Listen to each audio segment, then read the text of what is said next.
O prazo final para a declaração do imposto de renda está chegando. Por esse motivo, estou aqui para lhe trazer algumas informações e tirar algumas dúvidas. Como, por exemplo, vou ter que pagar imposto ou vou ter restituição? Essas e outras dúvidas você verá aqui. Já deixe seu like e fique até o final do vídeo.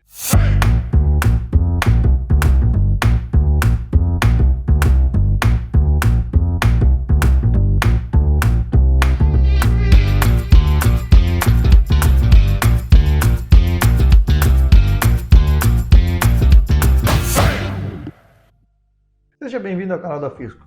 Eu sou o Tainan, sócio proprietário da Fisco, e hoje vou falar de um assunto que gera desconforto em muitas pessoas, porém ele é de muita importância. Estamos falando da declaração do imposto de renda. Vamos falar aqui quais são as obrigatoriedades, quais são os prazos e como é que a Receita Federal irá processar as informações declaradas ali.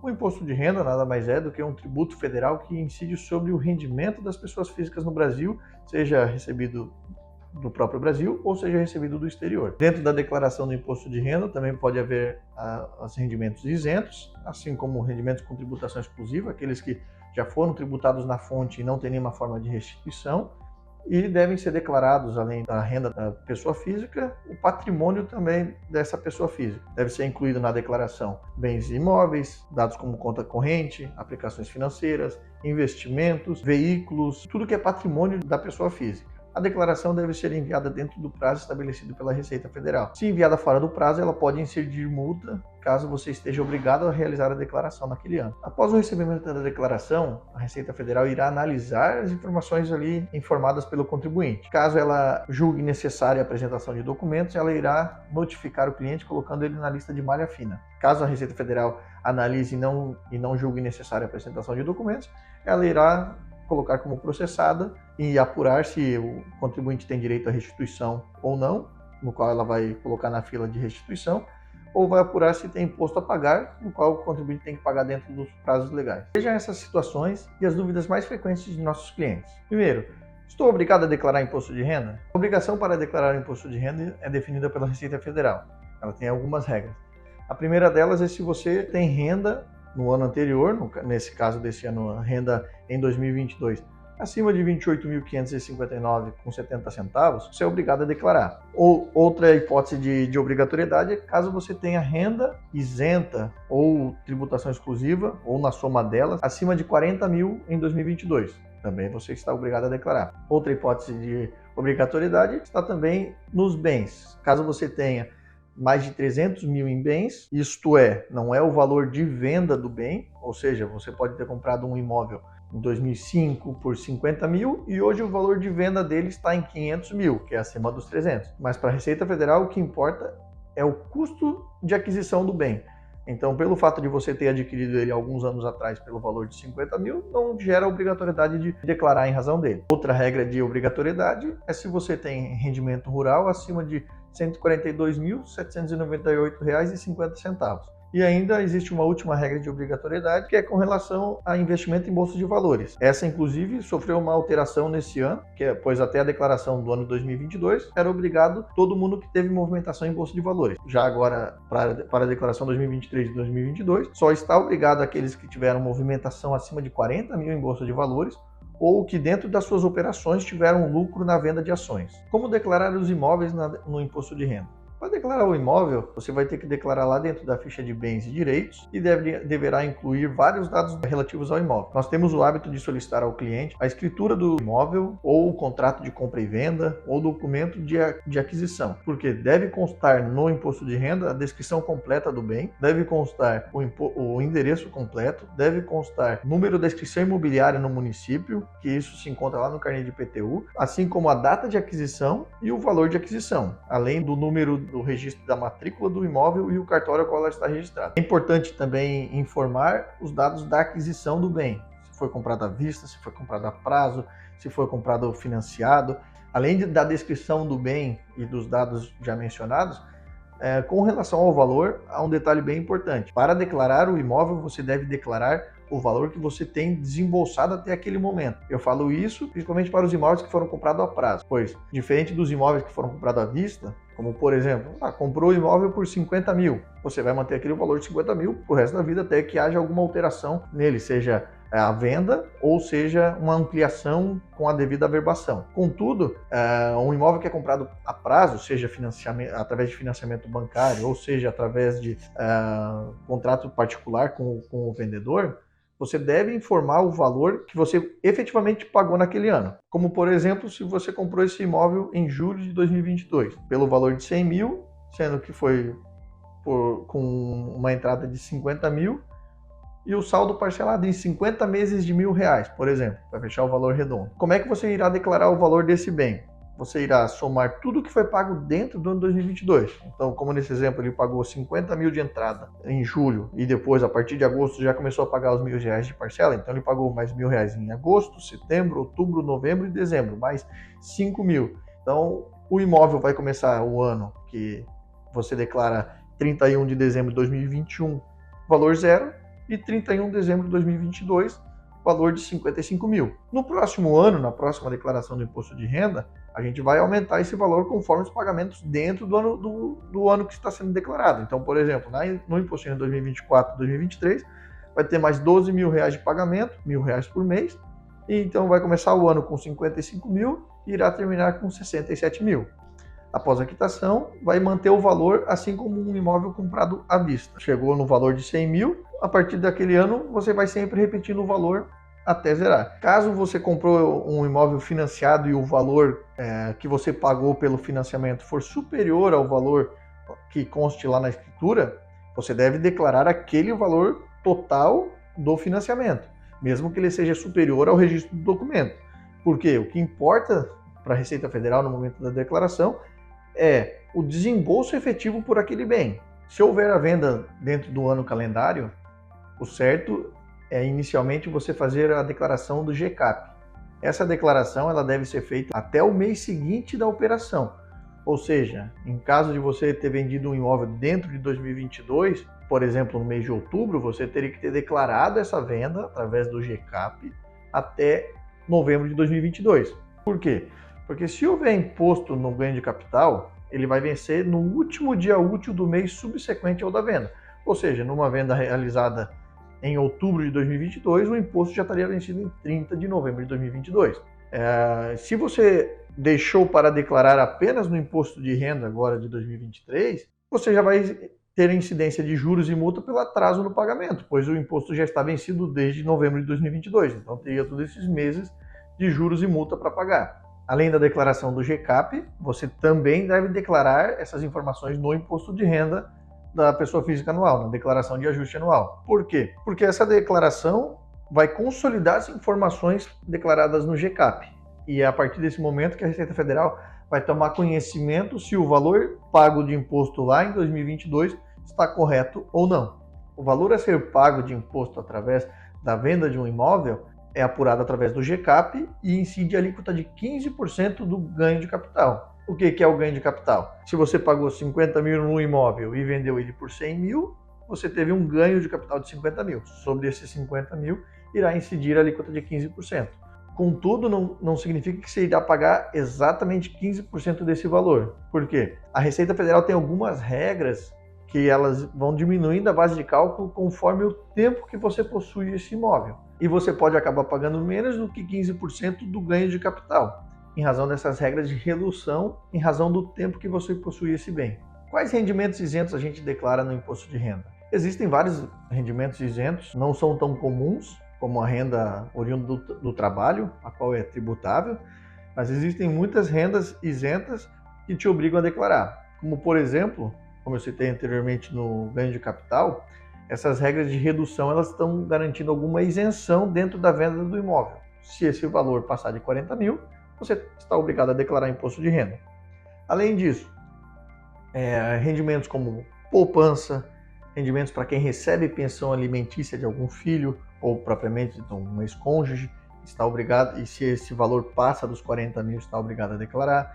Assim como alguns rendimentos de aplicações financeiras entram tanto na regra de isenção como na regra de tributação exclusiva, se na soma delas passar de 40 mil, também vai estar obrigado a declarar. Entram também dentro dos rendimentos isentos indenizações, contrato de trabalho, assim como abono de férias, seguro-desemprego e FGTS. Uma dúvida bem frequente é a seguinte: Eu sou o MEI, eu preciso declarar o imposto de renda da pessoa física? Bom, o MEI, como é uma pessoa jurídica, ele é obrigado a declarar o imposto de renda do CNPJ, que é a chamada DASN-MEI. Declara lá no portal do Simples. Essa é a obrigação acessória que o MEI está obrigado. No CPF, ele não é obrigado a declarar pela MEI. Contudo, se você tem uma MEI e também tem outra fonte de renda, se você recebe acima do limite de obrigatoriedade, você está obrigado a declarar imposto de renda, mesmo sendo MEI. Então, o MEI, por ser MEI, ele não está obrigado a declarar imposto de renda do CPF. Contudo, existe uma recomendação da nossa parte, devido a fazer essa declaração, se você tem a necessidade de comprovação de renda, se você deseja obter algum crédito bancário, tomar crédito em geral, a declaração do imposto de renda é o documento de renda oficialmente aceito no Brasil. Portanto, se você é MEI e deseja comprovar renda de alguma forma no CPF, o imposto de renda é o melhor caminho. Outra dúvida muito frequente é quando que eu vou receber a minha restituição? A restituição, se houver no seu caso, vai seguir os prazos e cronogramas da Receita Federal. Ela inicia esse ano de 2023 em 30 de junho para aposentados, pensionistas e professores. Uma das dúvidas muito frequentes é: eu tenho direito à restituição do imposto de renda? Para saber se você tem a restituição do imposto de renda ou não, é feito o cálculo apurando o que você deve pagar de imposto de renda dentro de todas as suas rendas do ano de 2022. Feita essa apuração, como por exemplo, calculou, você ganhou 50 mil dentro do ano e tinha um valor a pagar de 2.500. E dentro dos seus pagamentos mensais, retido em folha de pagamento, por exemplo, ou se você declara o Carnê-Leão dentro do DARF com código 0190, pago mensalmente, se você já tem esse valor pago acima dos 2.500, é esse caso que vai gerar restituição. Então, por exemplo, eu paguei já durante o ano, retido em folha ou através de Carnê-Leão, R$4.000, quando eu fiz a declaração agora de ajuste anual do imposto de renda, eu deveria ter pago apenas R$2.500, e era uma restituição de R$1.500. Então são os casos onde que tem restituição. Muita gente tem dúvida sobre ter restituição ou não, se vai ter direito ou não, apenas por ter recibo médico, por ter despesas com dentista, despesas escolares. Essas despesas ajudam a diminuir a base de cálculo do imposto. Consequentemente, se você já paga imposto dentro do seu contrato de trabalho ou através do seu Carnê-Leão, essas despesas irão te ajudar a restituir mais. Contudo, só vai haver restituição se você já pagou alguma coisa durante o ano.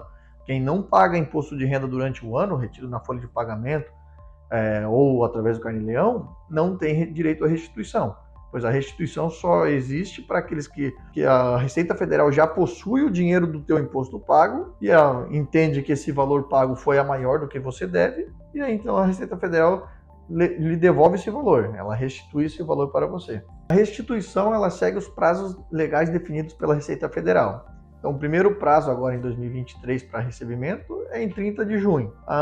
Nessa data, inicialmente recebem as prioridades definidas pela lei. São os idosos acima de 80 anos, idosos acima de 60 anos, pessoas com moléstia grave e pessoas cuja sua renda é oriunda, em sua maior parte, do magistério, ou seja, os professores. Após esse prazo, conforme o cronograma da Receita Federal, sempre no final de cada mês, então a partir de 30 de julho de 2023, 30 de agosto de 2023 e assim por diante até chegar ao último lote, que normalmente finaliza dentro do mesmo ano, por ordem de declaração. Então, esse ano começou ali em 15 de março, quem declarou antes e não se encaixa nas regras de prioridades, vai receber antes. Quanto mais para o final você declarar, mais para o final do ano você irá receber sua restituição. Uma dúvida muito frequente de nossos clientes é quando gera imposto a pagar. Na maior parte dos casos em que gera imposto a pagar, normalmente é quando o cliente tem mais de uma fonte de renda, ou seja, ele trabalha em 2 ou 3 lugares, cada um paga o imposto dele ou não paga ainda, conforme a sua tabela de imposto de renda. Deixa eu explicar isso um pouco melhor. Se você recebe dentro de um empregador seu 25 mil, recebe no outro mais 20 mil dentro do ano e ainda no terceiro outros 20 mil, nenhum deles chegou na tabela de obrigação de pagar imposto de renda. Então talvez você nem pagou imposto de renda em nenhum deles, ou ainda só nesse que pagou, que você recebeu 25 mil no ano, você pagou alguma coisa. Porém, como o nome da declaração é ajuste anual do imposto de renda, ali a Receita Federal vai ajustar todas as suas rendas. Quando somar essas 3 rendas, desse exemplo que eu dei, você vai estar num total de 65 mil reais recebido no ano. Ou seja, você já vai estar lá na quarta faixa do imposto de renda, que tributa 27,5%. Então, você dentro do ano 2022, nesse exemplo que eu dei, não pagou nada de imposto ou pagou pouca coisa, pagou lá dentro do ano R$200, R$300, chegou agora na declaração de imposto de renda, você vai pagar pela quarta faixa que tributa 27,5% desse valor total. Então é um caso que vai dar muito imposto a pagar. Então isso acontece comumente com quem tem aposentadoria e pensão também, porque às vezes é por órgãos diferentes, não é pelo INSS, às vezes recebe uma aposentadoria por algum órgão militar, por exemplo, e recebe mais alguma aposentadoria pelo INSS. Esses órgãos pagadores, eles não se conversam e, consequentemente, eles não tributam no mensal a alíquota total que você deveria pagar de imposto de renda.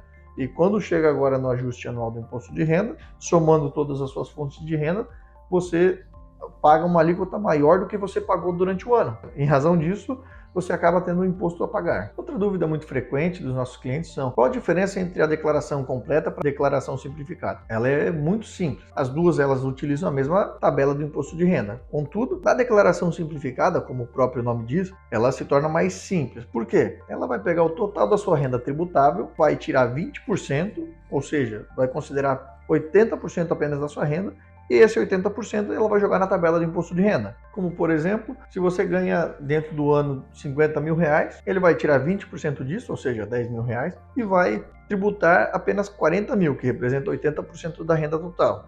Nesse caso, vai cair na segunda faixa de imposto de renda, que vai tributar na alíquota de 15%. Já no outro modo de declaração, que é o deduções legais, que é comumente chamado de declaração completa, ele vai utilizar todas as deduções legais permitidas por lei. Ou seja, vai pegar a sua renda total bruta, vamos dar um exemplo, o mesmo exemplo do modo anterior, 50 mil de renda, e vai deduzir desses 50 mil para chegar na base de cálculo o INSS pago na folha de pagamento, que foi retido de você pela empresa, vai descontar plano de saúde, despesas médicas, despesas escolares. Essa tem um limite de R$ 3.561,50 por CPF, ou seja, se você paga a faculdade para vocês no valor de R$10 mil, só vai utilizar esse valor. Contudo, se você possui dependente, seu filho, esposa ou cônjuge em geral, e você paga para esse dependente a faculdade também, aí vai utilizar até o teto estabelecido para essa despesa por cada CPF. Ou seja, se você paga então para você, para os seus dependentes, seja 1, 2 ou 3, aí ele soma esse valor por cada CPF, até o limite, né? Desde que você tenha essa despesa. Outras despesas que permitem ser dedutíveis é previdência privada no modo PGBL, que ele permite a dedução. Toda e qualquer despesa com saúde, seja em hospital, serviço médico, clínica, exames, só não entra dentro do rol de saúde medicamentos ou materiais como muleta, utilizado muitas vezes para recuperação. Isso não entra. Contudo, a recuperação em si, que seja fisioterapia, também entra nas regras de dedução. Então, como eu estava falando, você irá pegar então aqueles 50 mil de renda bruta que teve no ano, irá deduzir todas essas despesas que você teve, essas despesas dedutíveis, que são permitidas pela legislação, e vai fazer o cálculo do seu imposto de renda. Se as suas despesas representam mais de 20% da sua renda, vai ser mais vantajoso você declarar pelo modo completo, ou seja, pelas deduções legais, e você irá pagar menos imposto ou ter mais restituição. Contudo, se você tem menos de 20% da sua renda de despesas, não vai valer a pena fazer pelas deduções legais. Portanto, a gente acabaria orientando você a fazer pelo modo simplificado. Se houver imposto a pagar na declaração do imposto de renda, ele irá vencer em 31 de maio. Contudo, ele pode ser parcelado em até 8 vezes. Nesse caso de parcelamento, a partir da segunda parcela, que é sempre no último dia útil de cada mês, ou seja, lá em 30 de junho, 31 de julho, 31 de agosto, só tem que observar se cair no final de semana, esse vencimento irá antecipar. A partir da segunda parcela, haverá sempre uma correção sobre o valor do imposto. É uma correção chamada através do juros Selic, que dá hoje em dia em média de 1% sobre a parcela anterior. Então vamos, como por exemplo, você está pagando R$100 por mês, deu um imposto de R$800 e você dividiu em 8 vezes. A primeira parcela você vai pagar R$100, a partir da segunda vai pagar em média ali R$101, a terceira parcela você irá pagar R$102 e assim por diante, uma média de 1% sobre a parcela anterior. E o imposto a pagar também pode ser na opção débito em conta, no qual você direciona a conta que você vai apontar para débito e todo final de mês, todo último dia útil de cada mês, ele irá fazer esse débito. Lembrando que a primeira parcela só aceita débito em conta se for feita a declaração até 10 de maio. As declarações a partir do dia 11 de maio só poderão ser feito débito em conta a partir da segunda parcela. Ou seja, a primeira vai gerar um DARF, você tem que pagar ele na rede bancária, pode ser através de aplicativo, pode ser através de lotéricas, pode ser através, enfim, bancos em gerais. E a partir da segunda parcela poderá ser débito em conta, na conta apontada por você. Vale lembrar que, tanto no caso de restituição, como no caso de conta de imposto a pagar, o débito em conta deve ser em conta do CPF do titular da declaração, ou de algum dependente. Existe também outra opção na restituição, que não só na conta bancária, esse ano permitiu fazer a restituição através do Pix. Nessa opção de restituição através do Pix, obrigatoriamente tem que ser através da chave Pix CPF. A Receita Federal ela não permite que a gente informe a chave Pix. Ela apenas dá a informação de que deverá ser através da chave Pix CPF. Então, caso você tenha a chave Pix no celular, ou a chave aleatória, ou e-mail, não vai conseguir receber a restituição via Pix. A restituição obrigatoriamente é via chave Pix CPF. O que mais as pessoas esquecem de levar em consideração na declaração de imposto de renda? Muitas pessoas acabam não declarando conta bancária ou às vezes alguma aplicação financeira, coisas, a poupança. Qual que é a importância de declarar esses valores? O principal objetivo da Receita Federal na declaração desses valores, como eles compõem o patrimônio do CPF, né, o total de bens e direitos que a pessoa possui, o principal objetivo da Receita Federal é ver se a tua evolução patrimonial dentro do ano está compatível com a tua renda. Ou seja, o que isso quer dizer? Você começou o ano com 100 mil na conta corrente, por exemplo, e finalizou o ano com 300 mil na conta corrente. Não tem problema nenhum nisso, né? Que bom que seja assim. Porém, a Receita Federal irá avaliar se a sua renda está compatível com essa evolução de 200 mil. Então, como por exemplo, você tem uma renda de 50 mil no ano e finalizou o ano com 200 mil a mais na conta bancária e não teve outra variação patrimonial que diminua esse patrimônio saldo final, a Receita Federal irá possivelmente lhe notificar para você justificar de onde que vem esses outros 150 mil. Se não houver alguma justificativa plausível, provavelmente ela irá querer tributar esse valor. A mesma lógica segue para patrimônio em geral. Como, por exemplo, você tem uma renda de 50 mil, de 100 mil, e adquiriu carros, casas, barcos dentro do ano. E aí a soma desse total de valor desembolsado para esses bens é incompatível com a sua renda, é superior à sua renda. A Receita Federal não vai confiscar os seus bens, ela apenas irá tributar a diferença entre o valor da tua renda até o valor total do seu patrimônio. Então muita gente fica com certo receio, pensando que a Receita Federal vai bater na porta, vai levar o carro, vai levar o barco. Não, a Receita Federal ela tributa a renda. Por isso que a gente faz a declaração do imposto sobre a renda. Então, na declaração do imposto sobre a renda, o único objetivo da Receita Federal é tributar a sua renda. Como eu expliquei, vamos colocar um exemplo que toda a tua aquisição em 2022 aumentou teu patrimônio em 600 mil. E você tem uma renda dentro do ano de 100 mil. O risco que você corre é que a Receita Federal venha tributar esses 500 mil de diferença que você não tributou. Então, esse é o risco que se tem quando você não declara seu patrimônio. Como que a Receita Federal pode tomar conhecimento desses bens? Normalmente, além da própria declaração do imposto de renda, a Receita Federal tem acesso aos cartórios de imóveis, cujos cartórios de imóveis devem informar a Receita Federal as transações que teve dentro do ano, assim como os DETRANs devem informar para a Receita Federal as operações de compra e venda de veículos. Ou seja, é muito difícil a Receita Federal não ter conhecimento da evolução patrimonial do contribuinte. Por isso, a orientação nossa é sempre manter todos os seus bens declarados no imposto de renda. E se, caso teus bens sejam superior à tua evolução patrimonial, a nossa recomendação será sempre a gente declarar mais renda para você e, infelizmente, podendo gerar mais imposto a pagar. Você ainda tem dúvidas? Deixe aqui embaixo em um comentário suas dúvidas que iremos responder você. Se inscreva em nosso canal e visite nossas redes sociais. Lá tem muito conteúdo que pode lhe ajudar nas áreas fiscais, trabalhistas, tributárias e empresariais. O sucesso só depende de você e a Fisco está aqui para trabalhar a seu favor.